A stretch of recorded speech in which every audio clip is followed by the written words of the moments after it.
ఫుట్పాత్ల ఆక్రమణలపై Santosh Nagar traffic పోలీసులు కొరడా జులిపించారు. సైదాబాద్ చౌరస్తా నుంచి సైదాబాద్ కాలనీ వరకు ఫుట్పాత్లపై ఇష్టారాజ్యంగా ఆక్రమించుకున్న దుకాణాలను తొలగించారు. బల్దియా, సంతోష్ నగర్ ట్రాఫిక్ పోలీసులు సంయుక్తంగా ఈ ఆక్రమణల తొలగింపు కార్యక్రమం చేపట్టారు. ఫుట్పాత్లపై ఉన్న ఆక్రమణలతో పాటు జ్యూస్ బండ్లు, చాయ్ బండ్లు, మిర్చి, టిఫిన్ బండ్లను తొలగించారు.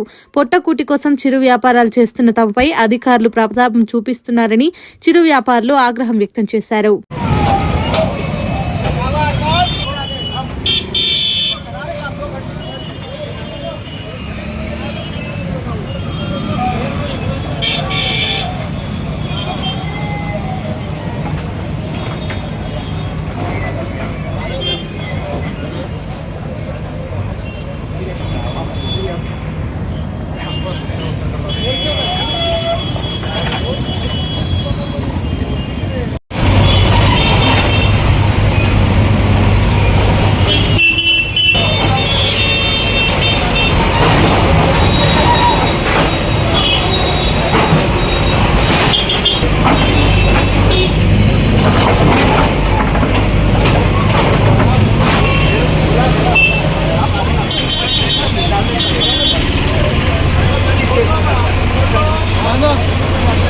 సరే ఇటువంటి ముచ్చట్లు ఇంకా మస్తుగా పట్టుకొస్తాయి కానీ అప్పటిదాకానైతే మీరు మా ఛానల్ని సబ్స్క్రైబ్ చేసుకోరి. షేర్ల పనే కాబట్టి షేర్లు చేయురి.